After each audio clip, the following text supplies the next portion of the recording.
Якуб Колас, Міхасьовы пригоды. Частка першая на прадвесні. Читае Лизавета Каблякова.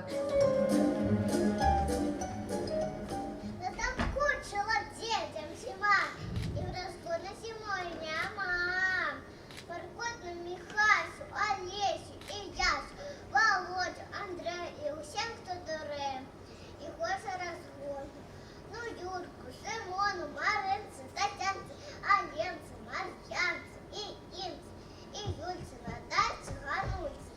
Ну, словом, девчатам и хлопцев хват. Загнали охоту на санках, на лыжах, коньках и лядянках. Зимой забав не дуже цікаво. Морозу завеє і нос посильнее. Чуть выскочишь с хаты на холод